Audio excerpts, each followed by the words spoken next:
আসসালামু আলাইকুম দর্শক, আপনারা দেখতে পাচ্ছেন এটা অনেক কলা কলা গাছে অনেকগুলো কলা ধরেছে।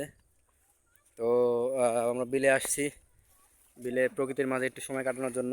আর প্রকৃতির মাঝে থাকতে সবারই ভালো লাগে, আমিও ব্যতিক্রম নই। এই ছোটো ভাইয়ারা যাচ্ছে আমার সামনে। এই পাশেও পুকুর, অনেক বড় পুকুর, অনেকগুলো পুকুর আছে আমাদের বিলে।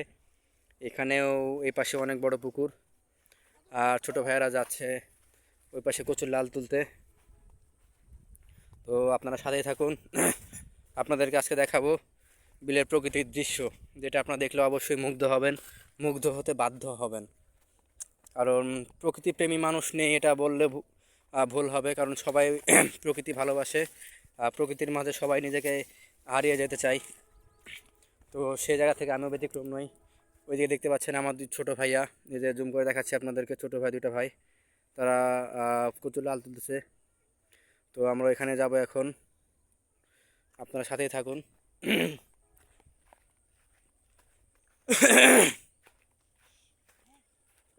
তো এই যে আমার আরেকটা ছোটো ভাইয়া, সে একটা বড় কলা দেখতে পেয়েছে, তো সে কলার কাছে গিয়েছিল। এই যে দেখতে পাচ্ছেন আপনারা, অনেক বড় কলা। এটা অবশ্য বলবো ভেজাল মুক্ত কলা।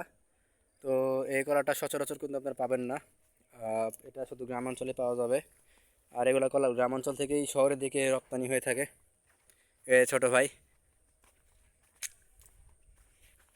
আপনার সাথে থাকুন। আমরা এখন আপনাদেরকে দেখাবো আমার দুই ছোটো ভাই আছে, তারা এই পুকুরের কোনো এক পাশে কচুর লাল তুলতে নেমেছে।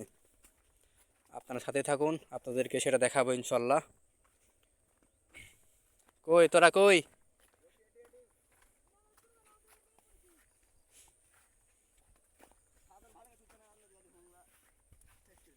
এই যে দেখতে পাচ্ছেন, এই যে দুই ছোট ভাই কচুর লাল তুলতেছে। এই যে আপনারা দেখুন কতগুলা হইলো রে, মাশাল্লাহ অনেকগুলা। এই যে এর হাতে অনেকগুলা।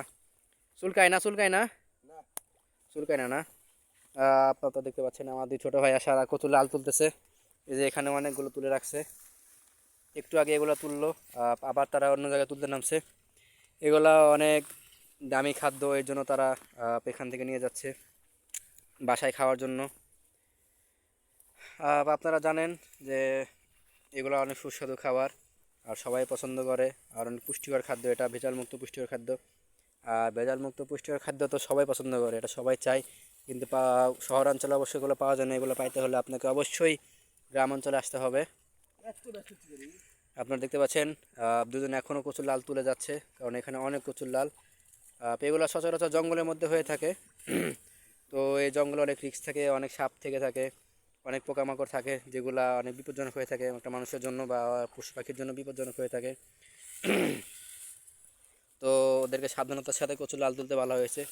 ওরা অতি সাবধানতার সাথে এগুলো কাজ করতেছে। এই যে দেখতে পাচ্ছেন আপনারা, তারা প্রচুর লাল অনেকগুলি তুলে ফেলছে ইতিমধ্যেই। প্রায় এই জায়গাটুকু শেষ। হয়তো বা একটু পরে এই পাশে আর একটু জায়গা আছে, এখানে গিয়ে তারা আরও কচুর লাল তুলবে। কই কতটুকু? এই দেখতে পাচ্ছেন অনেকগুলো তোলা হলো, সে একজন উঠে আসতেছে। ইতিমধ্যে তার শেষ হয়ে গেছে, দেখতে পাচ্ছেন। এই তো কই দেখি, এই তো এটা আমার আরেক ছোট ভাই, সে তুললো। এই যে আরেকজন আসতেছে, এই যে নিচ থেকে, সে অনেকগুলো তুলছে। মাশাল্লাহ মাশাল্লাহ, এই যে অনেকগুলা ইতিমধ্যে সে অনেক তুলে রাখছে হাতে। এখানে অনেকগুলা হয়েছে, দেখি। বাহ বাহ, দেখতে পাচ্ছেন আপনারা কত বড় কচুর লাল, দেখতে পাচ্ছেন আপনারা। আমরা প্রকৃতির মাঝে ঘুরতে এসে দেখলাম কচুর গাছ। তো ভাবলাম যে কচুর গাছে যদি কচুর লাল থাকে, তো এটা অনেক উপকারের খাদ্য। এটা নিয়ে গেলে পরিবারের অনেকের পুষ্টি চাহিদা মিটে যাবে, পুষ্টির অভাবটা পূরণ হয়ে যাবে।